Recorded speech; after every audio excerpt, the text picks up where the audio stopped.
കാവലായി ചേകവരുണ്ടോ, ആശയായി നാളമൊന്നുണ്ടോ, കാടും ഈ കരയും കാക്കും വീരനേതോ,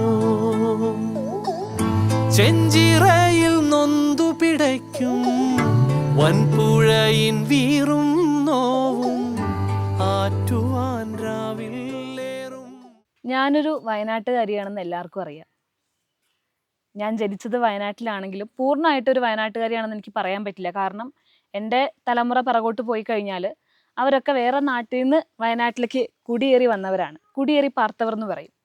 പക്ഷെ നമുക്ക് ഒരു സംശയമില്ലാതെ വയനാട്ടുകാരെന്ന് പറയാൻ പറ്റിയ ഒരുപാട് ആളുകളുണ്ട്. ഞാൻ അങ്ങനെ ഒരു സ്ഥലത്താണുള്ളത്. വയനാടിൻ്റെ സ്വന്തം അഭിമാനമായ പത്മശ്രീ ചെറുവയൽ രാമേട്ടൻ്റെ വീട്ടിലാണ് ഞാനിപ്പോൾ ഉള്ളത്. നമസ്കാരം. നമസ്കാരം. എന്തൊക്കെയുണ്ട്? എന്താണ് നല്ലത് തന്നെ. ഞാനില്ല ഇവിടെ വന്നപ്പം സത്യം പറഞ്ഞാൽ ചുറ്റും നോക്കുകയായിരുന്നു. ഇങ്ങനത്തെ വീടുകൾ ഞാൻ അല്ലാതെ കാണാറുണ്ട്. ചില റിസോർട്ടിലൊക്കെ പോകുമ്പോൾ അവർ പുതിയതായിട്ട് ഉണ്ടാക്കി വെച്ച കാണാറുണ്ട്. പക്ഷെ ഈ വീടിനൊരു 150 വർഷം പഴക്കണ്ടെന്ന് ഇവിടെ വന്നപ്പോഴാണ് ഞാൻ അറിഞ്ഞേ. അപ്പൊ ഇത് ഇങ്ങനെ മെയിൻറ്റെയിൻ ചെയ്യുന്നേ? അത് മെയിൻറ്റെയിൻ ചെയ്യാന്നല്ലാണ്ട് പിന്നെ മാറ്റമാർഗമില്ല. എന്താ മാറ്റം വരുത്താത്തെ? മാറ്റം വരുത്തതിന്റെ കാരണം ഞാൻ പറഞ്ഞത് നിന്നെ പോലുള്ള ആളുകൾക്ക് പഠിക്കാനാ. കാരണം എന്ന് പറഞ്ഞാല് നമ്മള് അതായത് മനുഷ്യന്റെ പിറവി ഉണ്ടാവുമ്പോൾ നമ്മൾ എങ്ങനെയായിരുന്നു ജീവിച്ച അല്ലേ? മനുഷ്യൻ പിറവി കൊള്ളുമ്പോൾ പ്രാകൃത മനുഷ്യൻ എങ്ങനെയായിരുന്നു ജീവിച്ചേ, അവിടെ നിങ്ങോട്ട് നമ്മൾ നോക്കൂ. അപ്പം നമ്മൾ ഓരോ കാലഘട്ടവും കഴിയും തോറും നമ്മൾ അനുകരിച്ച് മുന്നോട്ട് പോവുക അല്ല, അങ്ങനെയാണല്ലോ വരുന്നത്. അപ്പം അങ്ങനെ പുതിയ പുതിയ പുതിയ ജീവിത രീതികളൊക്കെ അങ്ങനെ പഠിച്ച് നമ്മൾ വാർക്ക കെട്ടിടത്തിനുമുള്ള തീപ്പം ടൈൽസ് ഒക്കെ ആയി. പക്ഷേ ഈ വാർക്ക കെട്ടിടവും അതിൻ്റെ മുൻകാലങ്ങളിലെ ഓടുമേഞ്ഞ വീടുകളും മറ്റതൊക്കെ കണ്ടെങ്കിലും ഇനി വരും തലമുറയ്ക്ക് ഇത്തരം വീടുകൾ കാണാൻ കഴിയില്ല. കാണാൻ കഴിയുമോ? പിന്നെ മാത്രമല്ല ഇത്തരം വീടുകൾ കാണാൻ കഴിയില്ല എന്ന് മാത്രമല്ല ആ വീട്ടിൽ ഉള്ള സുഖം നമുക്ക് രാത്രിയാണെങ്കിലും പകലാണെങ്കിലും അന്തി ഉറങ്ങാനാണെങ്കിലും വിശ്രമിക്കാനാണെങ്കിലും അതിനുള്ളൊരു സുഖം. മറ്റൊന്ന് രോഗപ്രതിരോധ ശേഷി ഇങ്ങനത്തെ വീടുകളിൽ ഇതിൽ നിന്നൊക്കെ കിട്ടും. കാരണം ഇപ്പം നിങ്ങൾ താമസിക്കുന്നത് വാർക്ക കെട്ടിടമായിരിക്കും, വാർക്കേൻ്റെ ആണ്. അപ്പം നമുക്ക് അതിൽ നിന്ന് വരുന്ന പ്രതിരോധങ്ങൾ അല്ലെങ്കിൽ നമുക്ക് വരുന്ന പിന്നെ റിയാക്ഷനുകൾ പലതുമാണ്.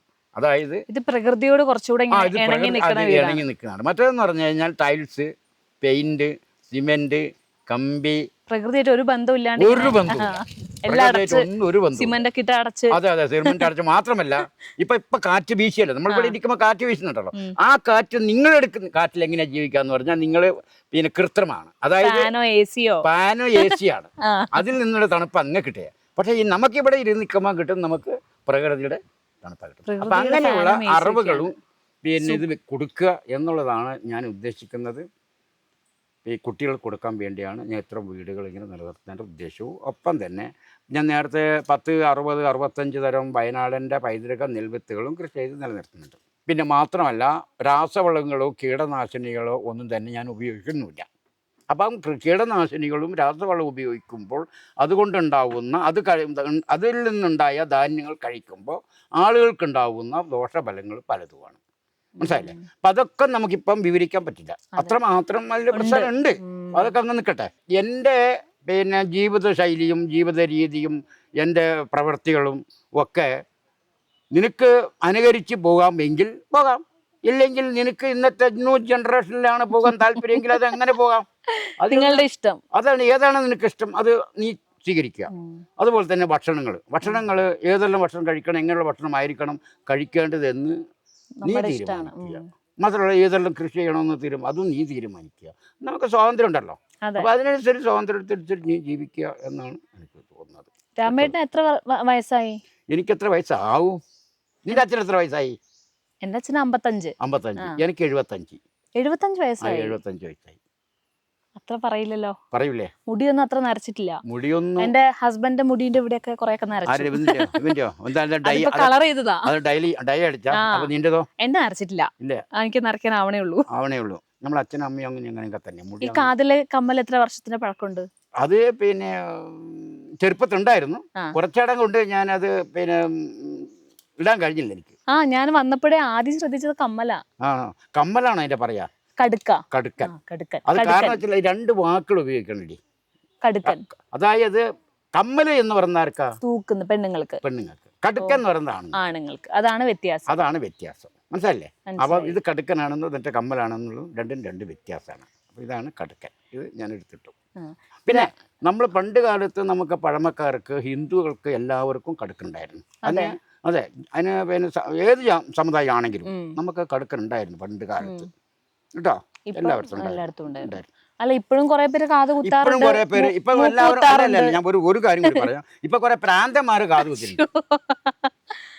അതെന്താ പ്രാന്തന്മാരെന്ന് പറയാൻ കാരണം അറിയോ? എന്താ പറയാൻ കാരണം എന്ന് വെച്ചാല് ഒരു കാതയിലിട്ട് നടക്കാൻ ശരിയല്ല. രണ്ട് കാതിലിടണം. രണ്ട് കാതിലിടണം. ഞാൻ ചോദിക്കട്ടെ, ഒരു കാലയിൽ ചെരുപ്പിട്ട് നടക്കൂടി? ഇല്ല. ഒരു കാലയിൽ ചെരുപ്പിട്ട് നടക്കുന്ന ഭ്രാന്തൻ അല്ലാണ്ട് പിന്നെ എല്ലാം പറയാൻ പറ്റുമോ? അല്ലേ? നമ്മൾ രണ്ട് കാലിലിടും. രണ്ട് കാലിൽ ഇടണ്ടേ? അപ്പൊ കാത് കുത്തുമ്പോൾ രണ്ട് കാതിൽ ഇട്ടോട്ടെ. എന്താ ഒരു കാതിലെന്താ ഇടുന്നേ? പിന്നെ മറ്റൊന്ന്, ഞങ്ങൾ മരണശേഷം ഒരു കാതിൽ അവിടെ അദ്ദേഹത്തിന്റെ കഴുത്തിൽ തന്നെ വെക്കുക, ഒരെണ്ണം ഊരിയെടുക്കും. ഓ, അങ്ങനെയുണ്ട് ചടങ്ങ്. അതായത് ഒരെണ്ണം അദ്ദേഹത്തിന് കൊടുക്കും, കുടിമാടത്തിലേക്ക് വിട്ടേക്കും, ഒന്ന് അഴിച്ചു വിടും, നമ്മളെ കയ്യിൽ വെക്കും. അപ്പൊ പിന്നെ ഈ മരിച്ചവന്റെ കാതിലിടുന്ന പോലെ അല്ലേ അത് വരിക? അങ്ങനെ വരൂല്ലേ? അങ്ങനെ വരില്ലേ? അപ്പൊ അതുകൊണ്ട് ആണ് ഒരു കാതിൽ രണ്ട് കാതിലും കൂടി ഇടണം എന്ന് പറയണേ. രാമേന്റെ ഭക്ഷണ രീതിയൊക്കെ എങ്ങനെയാ ഇവിടെ? ഭക്ഷണം എന്ന് പറഞ്ഞാല് പിന്നെ ഞാൻ ഇതുവരെ നെയ്ച്ചോറോ ബിരിയാണിയോ കഴിച്ചിട്ടില്ല. കഴിക്കാൻ താല്പര്യമില്ല. മാംസം കഴിക്കില്ല. വെജിറ്റേറിയൻ ആണോ? വെജിറ്റേറിയൻ, അധികം വെജിറ്റേറിയൻ. മീൻ കഴിക്കോ? മീൻ കഴിക്കും. പിന്നെ ഈ പറഞ്ഞ നാടൻ കോഴി കിട്ടുക, നല്ലത് കിട്ടുകയാണെങ്കിൽ ടൗണിലെ കോഴികളൊന്നും കഴിക്കില്ല, വാങ്ങി കഴിക്കില്ല. ബ്രോയിലർ കോഴി ഒന്നും ഇഷ്ടമില്ല. അതിന്റെ വ്യത്യാസം കഴിക്കുമ്പോൾ തന്നെ മനസ്സിലാവും. അത് വേണ്ട. അപ്പൊ രാവിലെയൊക്കെ എന്താ? ഇഡലി, ദോശ? രാവിലെ പിന്നെ ഈ പറഞ്ഞ പോലെ ഇഡ്ഡലിയും പിന്നെ ഈ ഗോതമ്പിന്റെയും മൈദയുടെയും അത്ര വലിയ താല്പര്യമൊന്നുമില്ല. ഗോതമ്പിന്റെ ഇഷ്ടമല്ല? അധികം വലിയ ഇഷ്ടമല്ല. അത് ഇടയ്ക്ക് വല്ലപ്പോഴൊക്കെ അങ്ങനെ ചെയ്യാൻ. പഴങ്കഞ്ഞി ഇഷ്ടമാണോ? പഴങ്കഞ്ഞി പിന്നെ ഇഷ്ടമാണ്. പക്ഷെ അത് പഴങ്കഞ്ഞി എന്ന് പറയുമ്പോൾ പിന്നെ രാത്രിത്തെ ചോറ് കുത്തരിയുടെ ചോറായിരിക്കണം. രാത്രിത്തെ നമ്മുടെ സാധാരണ ഇന്നത്തെ അരിയുടെ കുത്തരി ചോറ് പറ്റില്ല. നമ്മുടെ കുത്തരിയുടെ ചോറ് ആണെങ്കിൽ പറ്റും. പഴങ്കഞ്ഞി മുമ്പ് പറഞ്ഞിട്ട് നമ്മളെ പഴയ പിന്നെ പശുവിൻ്റെയും പഴയ നാടൻ പശുവിൻ്റെയും നാടൻ എരുമ്പിൻ്റെയും ഒക്കെ മോര്, തൈര് അല്ലേ, കാന്താരി മുളക് ഇട്ടടിച്ചാൽ നല്ല ഉഷാറായിരിക്കും. അതാണ്. പക്ഷെ ഇപ്പോഴത്തെ പശുവിൻ്റെയും നാടൻ പശുവിന്റെ പാലും, കാരണം പശുവിന് വേറെ തീറ്റ കൊടുക്കുന്നുണ്ടല്ലോ. അതെ, ഇപ്പോഴത്തെ പാലും പശു അത്ര വലിയ. അപ്പൊ ഇപ്പൊ പാല് കുടിക്കാറില്ല? രാമേണ്ണ പശുക്കളുണ്ടോ? ഉണ്ട്, പശുണ്ട്. പക്ഷെ ഞാൻ ഈ പശുവിന്റെ പാല് അങ്ങനെ കുടിക്കലില്ല, മോര് എടുക്കാറില്ല. ടൗണിൽ നിന്നും ഹോട്ടലിൽ നിന്നും മോര് കറിയും മോരും വാങ്ങി. യാത്ര ചെയ്യുമ്പോൾ വലിയ ബുദ്ധിമുട്ട് തോന്നാറില്ലേ? യാത്ര ചെയ്യുമ്പോൾ ബുദ്ധിമുട്ട് തോന്നാറുണ്ട്. കാരണം പറഞ്ഞാൽ ഞാൻ നോക്കും ഹോട്ടലുകളിൽ കയറിയിട്ടേ വെജിറ്റേറിയനും പിന്നെ അധികം മോശമില്ലാത്ത ചെറിയ ചെറിയ കറികൾ, 1-2 കറികൾ വേണ്ട, കൂടുതൽ കറികളൊന്നും വേണ്ട. മോര്, അതുപോലെ തന്നെ പിന്നെ അച്ചാറുകൾ, ഇതൊന്നും ഞാൻ കൂട്ടാറില്ല. ഇച്ചിരി സാമ്പാർ മേടിക്കും, പിന്നെ വേറെ എന്തെങ്കിലും തോരൻ എന്തെങ്കിലും അത് മേടിക്കും, കുറച്ച് ചോറ് മേടിക്കും. അല്ലെങ്കിൽ അവിടെ ചമ്മന്തി ഉണ്ടോ നോക്കും, ചമ്മന്തിയോട് ചോദിക്കും, ചമ്മന്തി ഉണ്ടോ എന്ന് ചോദിക്കും, അത് മേടിച്ച് അതും കഴിക്കും. 75 വയസ്സെന്ന് പറയുമ്പോൾ വയനാടിന്റെ കുറെ ചരിത്രങ്ങൾ എനിക്ക് ഒരു 1950 ശേഷമുള്ള ചരിത്രങ്ങൾ എല്ലാം ഉണ്ട്. മാത്രമല്ല വയനാടിന്റെ ആവാസ വ്യവസ്ഥ, നമ്മൾ വയനാട്ടുകാരാണല്ലോ, വയനാടിന്റെ ആവാസ വ്യവസ്ഥ ഏറെക്കുറെ 55 മുതൽ 2025 വരെ നമ്മൾ വയനാടിന് എന്ത് സംഭവിച്ചു എന്ന് ഏറെക്കുറെ അറിയാം. അമ്പും ബില്ലും ഉണ്ട്. ഞങ്ങൾ പണ്ട് കാലത്ത് പിന്നെ യുദ്ധം ചെയ്തിട്ടുള്ള ആളുകളാണ്. ആരോട്? ബ്രിട്ടീഷോട്. പഴശ്ശി രാജാവിനോട് പടപൊരുതി ഇടം കൈയായി നിന്നിട്ടുള്ള തലക്കച്ചന്നുണ്ടല്ലോ, അവരുടെ മരുമക്കളാണ്. അതെ, ഞങ്ങളൊക്കെ തലക്കാരാ. അതെ. അപ്പൊ അതുകൊണ്ട് തന്നെ ഒളിയുദ്ധം എങ്ങനെ നടത്തണം, എപ്പോൾ നടത്തണം എന്നൊക്കെ ഇപ്പോഴും ഞങ്ങളുടെ മനസ്സിലുണ്ട്. അതൊന്നും കുഴപ്പമില്ല. അന്ന് ഉപയോഗിച്ച അമ്പും വില്ലും ഇപ്പോഴും ഉണ്ട്. തോക്കുണ്ടോ? തോക്ക് ഉണ്ടായിരുന്നു, പക്ഷെ അന്ന് നമുക്ക് തോക്കൊക്കെ ഉണ്ടായിരുന്നു. ഈ ഇലക്ഷൻ കാരണം ഇടയ്ക്കിടയ്ക്ക് വരെ പിടിച്ചു നോക്കിയേ, അന്നേരം പിന്നെ ചിലപ്പോൾ കിട്ടില്ലെന്ന് വരും, എടുത്തില്ലെന്ന് വരും, അങ്ങനെയൊക്കെ വരും. എൻ്റെ തോക്കുണ്ടായിരുന്നു, അത് ചേട്ടല് കിട്ടിയില്ല. ഞാൻ പിന്നെ മെനക്കെട്ടാനും പോയിട്ടുണ്ട്. അമ്പും വില്ലൊക്കെ എനിക്ക് കാണിച്ചു തരാമോ? അമ്പും വില്ലും കാണിച്ചിരുന്നത്, അമ്പും വില്ലല്ലേ കാണുന്നത് അവിടെ. ഇവിടെ പുറത്ത് വെച്ചിട്ടുണ്ട്. അത് ഇപ്പോഴും യൂസ് ചെയ്യാൻ രാമേട്ടന് അറിയും? അത് പിന്നെ അറിയാണ്ട് എന്താ, ഞാൻ പറയട്ടെടി, അണ്ണാ കൊട്ടർ മരം കയറാൻ പഠിപ്പിക്കണോ? നീ നല്ല ആളാ. അതല്ല, നമ്മളിത് ചെയ്യാണ്ടേ ആവുമ്പോ അല്ല, അത് നമ്മുടെ ജന്മനാനുള്ളതാണുള്ളത്, ജന്മവാസനയാണല്ലോ. അപ്പൊ ജന്മവാസന എപ്പോഴും നമ്മുടെ മനസ്സിലുണ്ടാവും. അത് പോവില്ല. അത് മാത്രമല്ല, ഇപ്പം ഞാൻ ചോദിക്കട്ടെ, ഞങ്ങൾ വയനാട്ടിലെ കുറച്ച് ഭാഗമാണ്. ഞങ്ങളുടെ ഭാഷ, സംസ്കാരം അതാരും പഠിപ്പിക്കണ്ടല്ലോ. അപ്പം അതുപോലെയാണ് ഞങ്ങളുടെ ആയുധങ്ങളാണ് വില്ലും അമ്പും. അത് ഞങ്ങൾക്ക് പിന്നെ തുലാമാസം 10-ാം തീയതി അതിനെ ആരാധിക്കണം. പിന്നെ പുത്തരി ഉത്സവം നടത്തണം. ഇങ്ങനെയുള്ള കുറേ കാര്യങ്ങളുണ്ട്. മാത്രമല്ല ഞങ്ങളുടെ ദേഹരക്ഷയാണല്ലോ അമ്പും വില്ലും. അതെ. അതിന് ലൈസൻസ് ഇല്ലല്ലോ. തോക്കിന് ലൈസൻസ് ഉണ്ട്, ഇതിന് ലൈസൻസ് ഇല്ല. കാരണം അത് പിന്നെ കാരണം എവിടെ വേണം ഞങ്ങൾക്ക് കൊണ്ടുപോകാം എന്ന് വെച്ചിട്ട് മാരകായുധം കൊണ്ട് നടക്കുന്നത് ശരിയല്ല. പക്ഷെ അതെടുത്ത് നമുക്ക് അങ്ങനെ ടൗണിൽ കൂടി പോവുമോ മറ്റുള്ളത് പോകാം, നമുക്ക് എടുത്തു പോകാം. നമ്മളിപ്പോൾ ഒരു അമ്പും വില്ലെടുത്ത് ഒരു സ്ഥലം വരെ പോവുകയാണ്, അന്നേരം അത് കയ്യിൽ വെക്കാം. എന്നല്ലാതെ മറ്റൊരു തരത്തിൽ അത് എടുത്തു പോകാം. ഒരു ഉപദ്രവം വരുന്ന രീതിയിൽ യൂസ് ചെയ്യാൻ പാടില്ല. ഭാര്യയും പഠിപ്പിച്ചിട്ടുണ്ട്. പിന്നെ പഠിപ്പിക്കണ്ടേ? വേണം. പ്രത്യേകിച്ചും ഭാര്യ മാത്രമല്ല, ഒരുവിധം എനിക്ക് തോന്നുന്നത് പിന്നെ ഒരു 5-10 വയസ്സ് പ്രായമുള്ള മേളിലുള്ള ആളുകൾ, കുട്ടികൾ, പെൺകുട്ടിയാണെങ്കിൽ ആൺകുട്ടിയായിട്ട് പഠിച്ചിരിക്കണം. കാരണം അർദ്ധരാത്രിയാണ്, ഞാൻ ഇടയില്ലാത്ത അവസരത്ത് ഏതെങ്കിലും ഒരു ആൾ നമ്മളെ വീട്ടിൽ വന്ന് വല്ല ഭീകര അന്തരീക്ഷം സൃഷ്ടിക്കുകയാണെങ്കിൽ നമുക്കിത് പ്രയോഗിക്കാമല്ലോ. അതെ. നമുക്ക് എന്താണെങ്കിൽ ഒരു കാര്യം നമ്മൾ ഉറപ്പാണ്, ഗ്രഹത്തിൽ നമ്മുടെ വീട്ടിൽ വന്നിട്ട് ഒരാൾ അങ്ങനെ ബലമായി ചെയ്യുകയാണെങ്കിൽ നമുക്ക് അദ്ദേഹത്തിൻ്റെ നമ്മളെ ജീവൻ രക്ഷാർത്ഥം നമുക്ക് പ്രയോഗിക്കാം. തർക്കമില്ല. അപ്പം അതിന് വേണ്ടി ഇത് പഠിക്കണമല്ലോ. അതെ, വേണം. ഇത് വല്ല കോഴിയുടെ പരുന്തിൻ്റെ ഒക്കെ പപ്പായിരിക്കും. ആ മുട്ടെടുക്കും ഇങ്ങോട്ട്. ഇതാണ് ഇത്. പിന്നെ സംഭവം അങ്ങോട്ട് കുത്തി കയറും. പക്ഷേ ഇത് കുത്തി കയറും. കാരണം അതിന് മൂർച്ചയുണ്ടല്ലേ. പിന്നെ ഇത് മൂർച്ചയുണ്ട്. ഇരുമ്പല്ലേ, പിന്നെ അത് മൂർച്ചയുണ്ടാവില്ലേ. മറ്റേതല്ല. ഇതിപ്പം എന്ന് പറഞ്ഞാൽ എവിടെയെങ്കിലും കൊണ്ട് തെറിച്ച് വീഴും. ഇങ്ങനെ അത് വേദന എടുക്കും. അത് ചതയും. ചതവ് വരും തട്ടുന്നിടത്ത്. അനുന്ന് വിളിച്ചാൽ മതി. അനുസിത്താര എന്നാണ് പേര്. ആണോ? പിന്നെ അത് സ്കൂളും അത് തന്നെയാണ് പേര്. ജനിച്ചപ്പോൾ മുതലേ എന്റെ പേര് അനുസിത്താര. സിനിമയിൽ വന്ന് മാറ്റിയതൊന്നുമല്ല. മുട്ടെടുത്ത് വരാൻ പിന്നോട്. അങ്ങനെയാണ്. നിങ്ങൾക്കൊക്കെ അറിയോ അമ്പും വില്ല് യൂസ് ചെയ്യാൻ അറിയോ? കാണിച്ചു തരുവോ? കാണിച്ചു തരുവോ? കാണിക്കട തുമ്പേ. എന്താ പേര്? എല്ലാവർക്കും ഓരോരോ പേരുകൾ. ഒരാൾക്ക് മോൻ പറഞ്ഞല്ലോ പേര്. ഒരാള് പറഞ്ഞു. മച്ചോനെ പറഞ്ഞേ. ഇവന്റെ അനിയൻ ലല്ലു എടുത്തു. അറിയോ? ലല്ലു യൂസ് ചെയ്യാൻ അറിയോ? അറിയില്ലേ? ഞാൻ കണ്ട സിനിമ 1967 ഞാൻ തുടക്കം കണ്ടത്. ഓർമ്മയുണ്ടോ ഏതാ സിനിമ? അത് ഓർമ്മയുണ്ട്. കല്യാണ പരിശി. ആരതാണത്? മധുവാന്ന് തോന്നുന്നു. മധുസാറിന്റെ സാധ്യത. അതെ, മധുവിനോടുന്നു. ആമ്പൽ പൂവേ അണിയും പൂവേ പാട്ടുള്ളത്. ആമ്പൽ പൂവേ അണിയും പൂവേ നീ അറിഞ്ഞോ ഇവളെന്റെ മുറപ്പെണ്ണ്. ആ പാട്ട് എനിക്കറിയാം. അത് തന്നെയാണ് ഞാൻ കണ്ട് പിന്നെ ആദ്യം കണ്ട സിനിമ പാട്ട്. പിന്നെ അതും പറയാം, അന്ന് സിനിമ കണ്ട് പേടിച്ച് പനി പിടിച്ചു പോയി. എന്താ അന്ന് പനി പിടിക്കാന്ന് പറഞ്ഞാൽ, അന്ന് സിനിമയിൽ ഇന്നത്തെ പോലെ അല്ലടേ. അന്ന് സിനിമ എന്ന് പറഞ്ഞാലേ ആദ്യമേ വരുന്ന വലിയൊരു മനുഷ്യനായിട്ടാണ് വരിക. പിന്നീടാണ് അതിനെ സ്ക്രീനിലല്ലേ. അതെ. പിന്നെ അത് കുറഞ്ഞു വന്നിട്ടാണ് ഇപ്പം ഏകദേശം റിയൽ ആയിട്ടുള്ളത്. അന്ന് ഇങ്ങനെയല്ല. അന്നൊക്കെ എന്ന് പറഞ്ഞാൽ നമ്മുടെ ഈ മൂക്കിനെ തണ്ടൊക്കെ ഈ മുൽപ്പുണ്ടാവും. ഇതിങ്ങനെയൊക്കെ പിടിക്കുക. ഇതാണ്ടോ, നോക്കുക. എങ്ങനെയാ നോക്കുക? എവിടേക്കല്ല, ഇത് എങ്ങനെയാ പിടിച്ചത് നോക്കുക. കണ്ടോ? അപ്പൊ നീ എവിടെയാണ് പിടിച്ചത്, ഇടത്ത കൈ എവിടെയാ വെച്ചത്, പിന്നെ ഇതെങ്ങനെയാ പിടിച്ചത്, ഇതിനെ എന്ത് ചെയ്യുന്നു എന്ന് നോക്കുക. ഞാൻ പറഞ്ഞു തരില്ല, നീ ചെയ്യാൻ വേണ്ടിയാ. മനസ്സിലല്ലേ? ഞാൻ പറഞ്ഞില്ല, ഞാൻ തൊടൂല. അപ്പൊ ഇതുപോലെ ചെയ്യണം. മനസ്സിലല്ലേ? ചെയ്തില്ലെങ്കിലോ അല്ല, ചെയ്തില്ലെങ്കിൽ എന്താ ചെയ്യാന്ന് പഠിപ്പിക്കുന്ന ടീച്ചർ എന്തായിരിക്കും പിന്നെ ചെയ്യേണ്ടത്? അടിക്കും. എന്നാ പിടിച്ചോ. ഇത് ഈ കൈ താഴെയാണല്ലേ. പിടിക്ക്. ഇത് ഇന്നിന് ടൈറ്റ് കൊടുക്കണ്ട കേട്ടോ. ഇതിൽ ചെറിയൊരു സ്റ്റേ കൊടുത്താൽ മതി, നിർത്താണ്ട്. എന്നിട്ട് ഇത് ഈ ചരട് പുറകോട്ട് ഇങ്ങോട്ട് വലിക്കാം. ഇത് വലിക്കാം.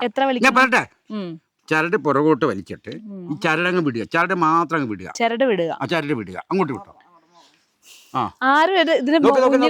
അങ്ങനെ കൂട്ടി പിടിക്കല്ലേ, 2 പേരിൽ പിടിക്കുക. അത് അല്ലെങ്കിൽ വിടാൻ ബുദ്ധിമുട്ടാക്കും. 2 പേരിൽ ഇങ്ങോട്ട് 2 പേരിൽ പിടിക്കണേ. അതന്നെ മുഴുവൻ പേരിൽ അതിന്റെ മുകളിൽ കൊടുക്കല്ലേ. അതെ, അത് തന്നെ. 2 മാറി. ഇപ്പൊ ഓന്റെ ചെങ്കത്തായിരിക്കും വെക്കുക.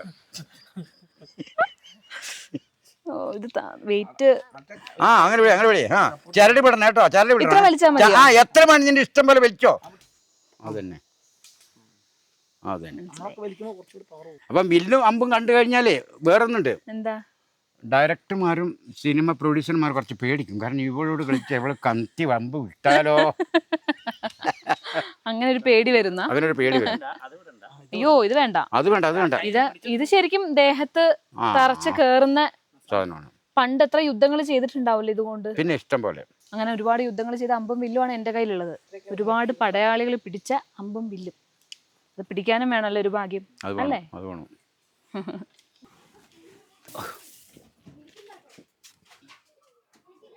ഈ റൂമിനകത്ത് ഇങ്ങനെ ഒരു കുഴിയുണ്ട്. ഈ കുഴിയിൽ പണ്ട് പാടത്തു നിന്നൊക്കെ പണി ചെയ്ത് ക്ഷീണിച്ച് വരുന്ന ആളുകൾ ഈ കുഴിയിൽ തീയിടും. തീയിട്ടിട്ട് ഇതിൻ്റെ ചുറ്റുമാണ് അവർ കിടന്നുറങ്ങുന്നത്. അപ്പോൾ റൂമിനൊരു ചൂടുണ്ടാവും. പണ്ടത്തെ വയനാട് എന്നൊക്കെ പറയുമ്പോൾ കുറച്ചുകൂടെ തണുപ്പുള്ള സമയമല്ലേ, അപ്പം ആ ചൂടിൽ കിടന്നുറങ്ങാം. അതിനുള്ള സമ്പ്രദായമാണിത്, ഈ കുഴി. നമ്മുടെ ഇന്നത്തെ തലമുറയെ പഠിപ്പിക്കാൻ, മനസ്സിലാക്കാനും കാണാനും ഒക്കെ പൈതൃക ഗ്രാമം ഉണ്ടാക്കണം. അതായത് ഒരു 4-5 ഏക്കർ ഭൂമിയിൽ പഴയ വീടുകള്, പഴയ ഇതേപോലുള്ള പുരാവസ്തുക്കള് കാണാനും അവരെ അതിനെപ്പറ്റി ഒരു അവബോധം കൊടുക്കാനും പരിശ്രമിക്കണം എന്ന് തന്നെയാണ് ഞാൻ പറയാറുള്ളത്. മനസ്സിലായില്ലേ? അതുകൊണ്ട് തന്നെ നമ്മൾക്ക് പലതരം ചരിത്ര രേഖകളിൽ നിന്ന് നഷ്ടപ്പെട്ടുകൊണ്ടിരിക്കുന്നുണ്ട്. ഇതാണ് എൻ്റെ പത്മശ്രീ. അവിടെ നോക്കി പത്മശ്രീ ഹിന്ദി വായിക്കല്ലേ? പത്മശ്രീ. ആ, പിന്നെ എൻ്റെ മറ്റേ സർട്ടിഫിക്കറ്റ് ഉണ്ടായിരുന്നു അവിടെ കണ്ടു. അതിന്റെ പേരെന്താന്ന്? എന്ത് നിങ്ങളുണ്ടല്ലേ? കൊരമ്പ. ഇതാണ് കൊരമ്പ. അതിലും പൊടിയുണ്ട്, കരിയൊക്കെ ഉണ്ടാവും. കൊരമ്പ പണ്ട് ഏത് സിനിമയിലാണ് ഇങ്ങനെ വന്നിരുന്നല്ലോ? മറ്റേ നെല്ലിലാന്ന് തോന്നല്ലോ. നെല്ല് നമ്മുടെ വയനാട്ടിൽ ഷൂട്ട് ചെയ്ത സിനിമയല്ലേ? ആ, അതിനാണ്. മഴ പാടത്ത് പോകുമ്പോ മഴ നനയാതിരിക്കാൻ വേണ്ടിയിട്ടാണ്. അതിനു വേണ്ടി വത്സലയാണ് അതിന്റെ സ്ക്രിപ്റ്റ് തയ്യാറാക്കിയത്. വത്സലയാ സ്ക്രിപ്റ്റ്. ആ സിനിമ കണ്ടിട്ടുണ്ടോ? അതും കണ്ടിട്ടില്ലേ? ഷൂട്ടിംഗ് കാണാൻ പോയിട്ടുണ്ടോ രാമേട്ടൻ അതിന്റെ? വയനാട്ടുകാരനായിട്ട്. ഇതും മഴ നനയാണ്ടിരിക്കാനോ വെയിൽ തട്ടാനൊക്കെ ഇതും എല്ലാത്തിനും പറ്റും. ഇതൊക്കെ ഒത്തിരി വർഷം പഴക്കമുള്ളത് തന്നെയാ. യൂട്യൂബിൽ ഇരിക്കലുണ്ട് കേട്ടാ.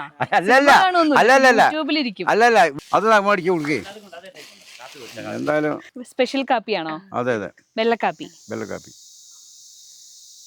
കുടിയില്ല? ഞാൻ കുടിക്കും, നീ കുടിച്ചോ. രാമേട്ടന്റെ വീട്ടിലെ പ്രത്യേകത വെള്ളക്കാപ്പിയാണ്. പണ്ട് എൻ്റെ വീട്ടിലൊക്കെ ഉണ്ടാക്കാറുണ്ട്, പക്ഷെ ഇപ്പം അങ്ങനെ ഇല്ല. ഇപ്പം പഴയ വയനാട്ടുകാരൊക്കെ ഈ വെള്ളക്കാപ്പി തന്നെ കുടിച്ചിരുന്നത്. അപ്പൊ ഇത് ഇവിടുത്തെ കാപ്പിപ്പൊടിയാണോ? അതെ. ചുറ്റും മരങ്ങളാണ്. സിനിമയിലേക്ക് ഉപദേശം കൊടുക്കണ്ട. വേണ്ട, സിനിമ കാണാത്ത ആൾ എന്തായാലും ഉപദേശം തരണ്ട. അതിൽ പറ്റില്ല. ഞാൻ ഒരു കാര്യം ഞാൻ പറയാം. എനിക്കൊന്നും പറയാനുണ്ട്. ഞാൻ 2-3 സംവിധായകരോട് പറഞ്ഞതാ. പക്ഷെ നിങ്ങളുടെ സിനിമ ഈ സമൂഹത്തിന്, രാജ്യത്തിന് വേണ്ടി നന്മ ചെയ്യുന്ന ഭാഗങ്ങളുണ്ടാവണം. ഒന്ന് പ്രകൃതിയെ നോവിക്കുന്നത്, മറ്റൊന്ന് മനുഷ്യൻ്റെ ഇന്നത്തെ അശ്രദ്ധ കൊണ്ട് പലതും ചെയ്യുന്നുണ്ട്. അമ്മേനെ കൊല്ലുക, അപ്പനെ തല്ലുക, ഒരു ഭാഗം. പിന്നെ നമ്മൾ മദ്യം ലഹരികൾ, പിന്നെ പ്രകൃതിയുടെ നാശത്തെ സംബന്ധിച്ച്. ഇങ്ങനെ നമ്മൾ വിദ്യാഭ്യാസം ഉണ്ടെങ്കിലും, നമ്മൾ നല്ല വിദ്യാഭ്യാസത്തിൽ എത്തിയെങ്കിലും നമ്മളിന്ന് മനുഷ്യന് മുഴുവനും വികൃതമായിട്ടാണ് പോകുന്നത്. പണ്ട് കാലത്ത് വിദ്യാഭ്യാസം ഇല്ലായിരുന്നു. അന്ന് ഏക സഹോദരൻ പോലെ പോയില്ലേടി. ഇന്നിപ്പോൾ എന്താ വിദ്യാഭ്യാസം ഉണ്ടെന്ന് പറഞ്ഞ കാര്യമുണ്ടോ? എല്ലാം വികൃതമായിട്ടല്ലേ പോകുന്നത്. അപ്പോൾ അതിനെതിരെ പ്രതികരിക്കുന്ന ഡയറക്ടർമാരോട് പറയണം. അല്ല, ഡയറക്ടർമാരോടും പ്രൊഡ്യൂസറോട് ഇങ്ങനെയൊക്കെയാണ് രാമേട്ടൻ്റെ അഭിപ്രായം. അത് നീ പറഞ്ഞേ, ആരോട് വേണേ പറഞ്ഞോ. അത് ഈ യൂട്യൂബ് ചാനലിലൂടെ എത്ര പേര് കാണും അപ്പം? അതെ, അതുണ്ടാവും. രാമേട്ടൻ്റെ അഭിപ്രായം പറഞ്ഞു പറഞ്ഞു. കാരണം ഇങ്ങനെയൊക്കെയാണ് സമൂഹത്തിന് നന്മ ചെയ്യുന്ന കാര്യങ്ങളിലേക്ക് നമ്മുടെ സിനിമാ ലോകം പോകണം. നല്ലത് കാണിച്ചിട്ട് ജനങ്ങൾ അതിൽ നിന്ന് പാഠങ്ങൾ ഉൾക്കൊണ്ട് നമ്മളിപ്പം ഓരോ കാര്യത്തിൽ നമ്മൾ അവബോധം കൊടുക്കുന്നുണ്ടല്ലോ. അതിന് പകരം സിനിമയിലൂടെ കുറച്ചുകൂടെ ആളുകൾക്ക് അത് മനസ്സിലാവും. അപ്പം അങ്ങനെയുള്ള ഒരു സന്ദേശമൊക്കെ ആയിരിക്കണം നിങ്ങൾ യൂട്യൂബ് ചാനലിലൂടെ നൽകേണ്ടത്. ഉറപ്പായിട്ടും. വേറെ എന്തെങ്കിലും രാമേട്ടന് പറയാനുണ്ടോ ഞങ്ങളോടൊക്കെ? വേറെന്ത് പറയാനുള്ളതാന്ന് പറഞ്ഞാൽ, ഇപ്പം നമുക്കറിയാം, വേറെ പറയാനുള്ളതെന്ന് പറഞ്ഞാൽ നിങ്ങളെപ്പോലുള്ള യുവതലമുറകൾ മടിയന്മാരായി മാറുന്നുണ്ട്. അധ്വാനം വരുന്നില്ല. ഇപ്പം ഞാൻ ഇവിടെ 75 വയസ്സ് പ്രായം എനിക്കായി. 75ഉം 80ഉം വയസ്സ് വരെ പ്രായമുള്ള ആളുകളുടെ കാലശേഷം കൃഷിയോട് നിൽക്കാൻ പോവാ. ഞാൻ ചോദിക്കട്ടെ, ഭക്ഷണം വേണ്ടേ? വേണ്ടേ? പൈസ ഇപ്പം ഞാൻ നിന്നോട് ചോദിക്കും, നീ പറയാം രാമാട്ടൻ ഒരു കാര്യം ചെയ്യും, രാമാട്ടന് ഗൂഗിൾ പേ ഉണ്ടോ? ഉണ്ട്. എന്നാൽ ഞാനൊരു 50,000 രൂപ ഉണ്ടോ? എന്നാൽ നാളെ വൈകുന്നേരം ഞാൻ ഗൂഗിൾ പേ ചെയ്ത് തരാം. പക്ഷേ ഒരു പിടി ചോറ് എവിടെന്നെങ്കിലും കിട്ടുമടി? ഗൂഗിൾ പേ കിട്ടുമോ? ഇല്ല. അത് നമ്മൾ കൃഷി ചെയ്ത് അത് കൃഷി തന്നെ ചെയ്യണം. അപ്പോൾ അതുകൊണ്ടാണ് ഞാൻ പറയാറുള്ളത്, ഇന്നത്തെ യുവതലമുറയോട് പറയാറുള്ളത്, നിങ്ങൾക്ക് ജീവിക്കാൻ പറ്റുന്ന തരത്തിലുള്ള വിദ്യാഭ്യാസമല്ല നിങ്ങൾക്ക് വിദ്യാഭ്യാസ വകുപ്പ് തരുന്നത്. ജീവിക്കാനുള്ള അറിവുകൾ വരുന്നില്ല, മനസ്സിലായോ? അപ്പം അതുകൊണ്ട് ജീവിക്കേണ്ട അറിവുകൾ നിങ്ങൾ സ്വായത്തമാക്കണം. എപ്പോഴും നമ്മൾ മറ്റൊരാളുടെ ആശ്രയമില്ലാതെ സ്വന്തമായി ജീവിക്കാനുള്ള അറിവുകൾ നമ്മളെ കുട്ടികൾ പഠിക്കണം, പഠിച്ചേ മതിയാവൂ. ഇനി ഒരിക്കലും പിന്നാക്കം പോകരുത്, പോയാൽ നിങ്ങൾക്ക് അപകടമാണ് വരാൻ പോകുന്നത് എന്ന ഒരു സന്ദേശമാണ് കൊടുക്കുന്നത്. അതെ, മനസ്സിലായില്ലേ? മാത്രമല്ല നമ്മളെന്ന് പറയാറുണ്ടല്ലോ, ജയ് ജവാൻ ജയ് കിസാൻ. ആരാണ് ജവാൻ, ആരാണ് കിസാൻ, ആരാണ്? ഇവർ രണ്ടുപേരാണ് നമ്മളെ രാജ്യത്തെ സംരക്ഷിക്കുന്ന വിഭാഗക്കാർ. അവരെ നമ്മൾക്കൊരിക്കലും കൈവിടാൻ പാടില്ല. കൈവിട്ട് കളിക്കരുത്, മനസ്സിലല്ലേ? കൈവിട്ട് കളിച്ച തീക്കളിയാണ്. ഇതാണ് ഇപ്പൊ പറയാനുള്ളത്. മഞ്ഞിതിൽ കാറ്റുറയുമ്പോൾ ചെങ്കനല്ലോർമ്മയാകുമ്പോൾ ചൂട് തന്ന് പാടിയുറക്കാൻ ഈശ്വരനുണ്ടോ? ദേശം ആളും തമ്പ്രാനാരോ കാതിലോതാനാളുണ്ടോ?